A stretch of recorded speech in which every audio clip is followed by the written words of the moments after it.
सच्चिदानन्दरूपाय विष्णुर्पत्यादिहेतवे तापत्रे विनाशाय श्रीकृष्णाय वयं नमः। श्री सुखदेव जी कहते हैं, परीक्षित, भगवान का चरण कमल सत्यलोक में पहुंच गया।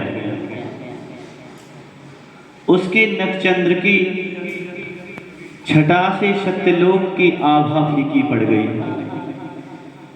स्वयं ब्रह्मा भी उसके प्रकाश में डूब से गए। उन्होंने मरीचि आदि ऋषियों, सनंदन और नैष्ठिक ब्रह्मचारियों एवं बड़े बड़े योगियों के साथ भगवान के चरण कमल की अगवानी की। वेद, उपवेद, नियम, यम, तर्क, इतिहास, वेदांग और पुराण संहिताएं जो ब्रह्मलोक में मूर्तिमान होकर निवास करते हैं तथा जिन लोगों ने योग रूप वायु से ज्ञानाग्नि को प्रज्वलित करके कर्ममल को भस्म कर डाला है, वे महात्मा सबने भगवान के चरण की वंदना की। इसी चरण कमल के स्मरण की महिमा से ये सब कर्म के द्वारा प्राप्त न होने योग्य ब्रह्मा जी के धाम में पहुंचे हैं। भगवान ब्रह्मा की कीर्ति बड़ी पवित्र है।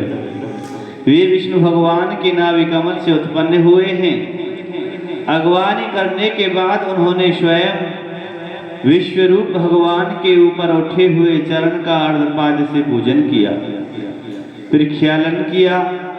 पूजा करके बड़े प्रेम और भक्ति से उन्होंने भगवान की स्तुति की।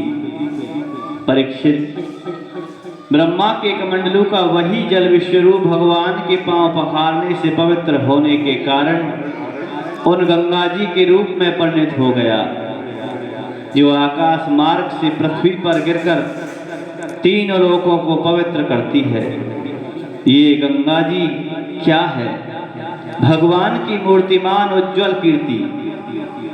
जब भगवान ने अपने स्वरूप को कुछ छोटा कर लिया, अपनी विभूतियों को कुछ समेट लिया, तब ब्रह्मा आदि लोकपालों ने अपने अनुचरों के साथ बड़े आदर भाव से अपने स्वामी भगवान को अनेकों प्रकार की भेंटें समर्पित की।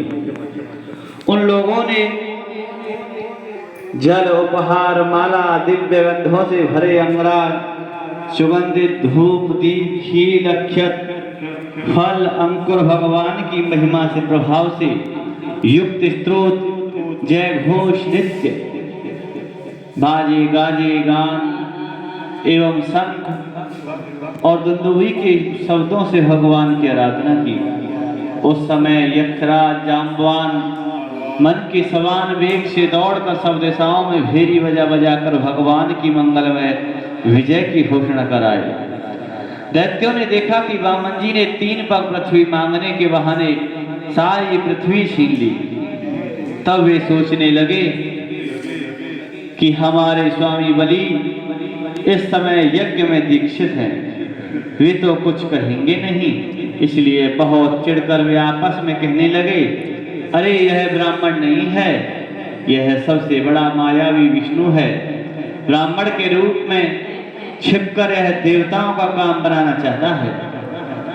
जब हमारे स्वामी यज्ञ में दीक्षित होकर किसी को किसी प्रकार का दंड देने के लिए उपरत हो गए, तब शत्रु ने ब्रह्मचारी का वेश बनाकर पहले तो याचना की और पीछे हमारा सर्वस्व हरण कर लिया। यूं तो हमारे स्वामी सदा ही सत्यनिष्ठ हैं, परंतु यज्ञ में दीक्षित होने पर वे इस बात का विशेष ध्यान रखते हैं कि वे ब्राह्मणों के बड़े भक्त हैं तथा उनके हृदय में दया भी बहुत है, इसलिए वे कभी झूठ नहीं बोल सकते। ऐसी अवस्था में हम लोगों का यही धर्म है कि शत्रु को मार डालें।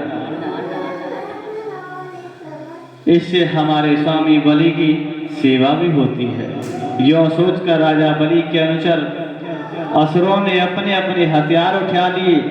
परीक्षित राजा बलि की इच्छा ना होने पर भी वे बड़े क्रोध से सूल पट्टे आदि ले लेकर वामन भगवान को मारने के लिए टूट पड़े।